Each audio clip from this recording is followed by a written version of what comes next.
50,000 रुपये इन्वेस्ट करना है, 1 लाख रुपए इन्वेस्ट करना है, इक्विटी में इन्वेस्ट करें या गोल्ड में इन्वेस्ट करें। इक्विटी और गोल्ड के बीच का ये डिस्कशन मुझे लगता है कि चिकन और एग के प्रॉब्लम से भी पुराना है। हर बार जब गोल्ड इक्विटी को आउट परफॉर्म करता है तो ये डिस्कशन फिर से एक हॉट टॉपिक बन जाता है। अगर पिछले 1 साल में देखें तो गोल्ड ने 20% से रिटर्न दिया है और करीब करीब निफ्टी ने 10.7% रिटर्न दिया है। इसका मतलब गोल्ड ने निफ्टी को 10% से बीट किया है और इसीलिए ये टॉपिक दोबारा से एक हॉट टॉपिक बन गया है कि स्टॉक मार्केट में इन्वेस्ट करें या गोल्ड में। 90% केसेस में स्टॉक मार्केट ने गोल्ड को बीट किया है, बट ऐसा जैसा कि मैंने बताया कि पिछले 1 साल में गोल्ड ने इक्विटी को बीट किया है।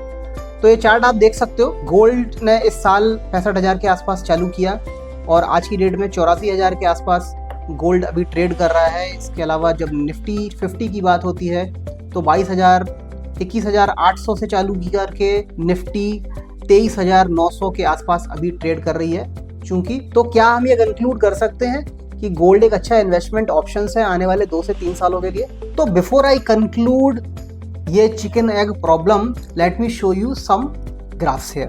ओके, ये जो भी एसेट या सिक्योरिटी है पिछले 1 साल में, द सेम टाइम फ्रेम जहां पर गोल्ड 20% है और निफ्टी 10% है, इस एसेट ने या सिक्योरिटी ने 243% का रिटर्न दिया है।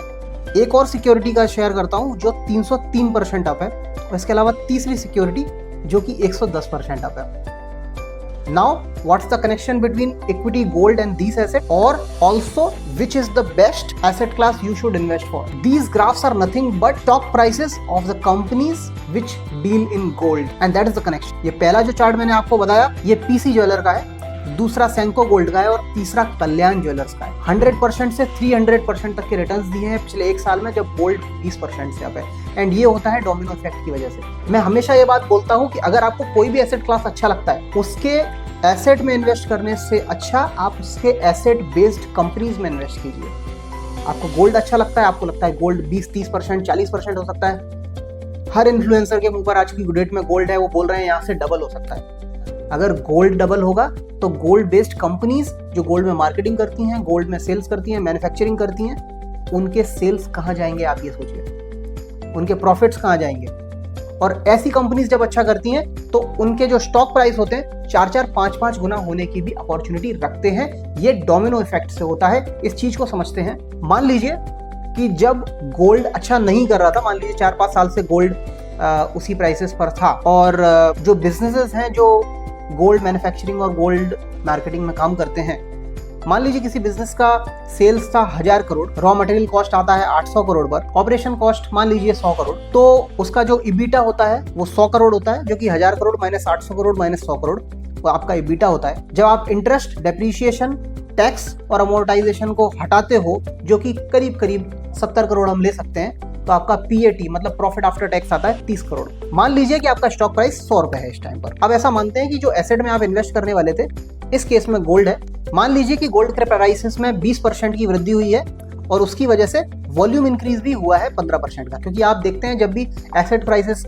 भागते हैं तो उनसे रिलेटेड वॉल्यूम भी भागता है, क्योंकि ज्यादातर लोग फोमो में उन एसेट्स को ज्यादा बाय करना चाहते हैं। तो जैसा कि मैंने बताया कि बिजनेस के फाइनेंशियल्स की अगर हम बात करें तो 1000 करोड़ का जो सेल्स था, 20% एसेट प्राइस और 15% वॉल्यूम सर्च की वजह से 38% भागेगा। एक मोटा मोटी कैलकुलेशंस की मैं बात कर रहा हूँ, मिसलेनियस बहुत कुछ आएगा इसमें, कुछ जानकार लोग उसमें को बहुत कुछ मिसलेनियस डालने की कोशिश कर सकते हैं, बट मैं एक मोटा मोटी कैलकुलेशन की बात कर रहा हूँ।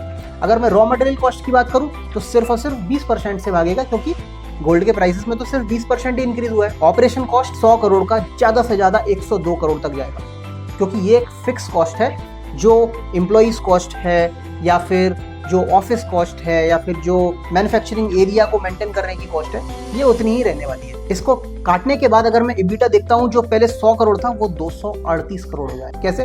1380 करोड़ रॉ मटेरियल कॉस्ट, जो 800 करोड़ थी वो 1040 करोड़, ऑपरेशन कॉस्ट जो 100 करोड़ थी वो 100 से 102 करोड़, इबिटा जो 100 करोड़ था वो 238 करोड़ हो जाएगा। यानी 138% तक इंक्रीमेंट आपको देखने को मिल सकता है। अगर मैं IDTA मतलब इंटरेस्ट, डिप्रीशिएशन, टैक्स और अमोर्टाइजेशन की बात करूं तो सब कुछ सेम रहने वाला है। क्यों? क्योंकि जो डेट पहले था वही डेट रहने वाला है, तो इंटरेस्ट भी सेम रहेगा, अमोर्टाइजेशन सेम रहेगा, डिप्रिसिएशन सेम रहेगा, सिर्फ और सिर्फ टैक्स इंक्रीज हो जाएगा। जो EBITDA 38% से अब हुआ है, उसकी वजह से अगर आप टैक्स में 40 और 50% का भी इंक्रीज मान लो, और उसकी वजह से IDTA मतलब इंटरेस्ट, डिप्रिसिएशन, अमोर्टाइजेशन और टैक्स में एक टोटल इंक्रीज 30% का भी मान लो, तो भी वो 70 करोड़ से 91 करोड़ तक पहुंचता है। उसकी वजह से आपका पैट कितना हो जाएगा? 147 करोड़, जो आपका 30 करोड़ था। इसका मतलब पैट में कितना इंक्रीज हुआ? 390 करोड़। और जब 390 करोड़ मींस 5x गाइस। जब पैट आपका 5x होता है तो स्टॉक प्राइस 8x और 10x। गोल्ड कितना इंक्रीज हुआ? 20%। Stock price 8x।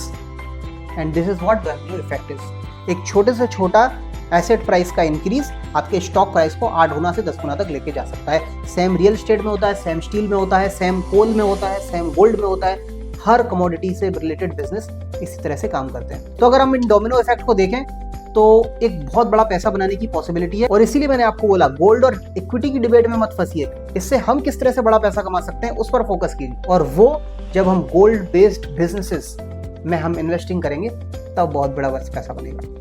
ये सिर्फ एक एग्जांपल है, ये कुछ किसी तरह की रिकमेंडेशन नहीं है। ये सिर्फ और सिर्फ आपको एजुकेशन पर्पस के लिए मैंने ये वीडियो बनाया है, ताकि आप नेक्स्ट कमोडिटी साइकिल को ट्रैक कर पाएं और उससे एक अच्छा बेनिफिट कमा पाएं। क्योंकि गोल्ड तो ऑलरेडी 20-40% इंक्रीज हो चुका है, और हो सकता है आने वाले 5 साल में इंक्रीज ना भी हो। तो इसीलिए आने वाले जो कमोडिटी है, साइकिल है, उनको ट्रैक कीजिए और उनके बेस्ड बिजनेस को पकड़िए, ताकि उसमें आप एक बड़ा पैसा बना पाए। फिलहाल सिर्फ इतना ही। मेरा नाम है Nikhil Gangel, I am SEBI registered research analyst. करीब 2000 लोगों को हम स्टॉक एडवाइजरी प्रोवाइड करते हैं इस देश में, और इस तरह से ये कंटेंट देखते रहिए, फॉलो कीजिए।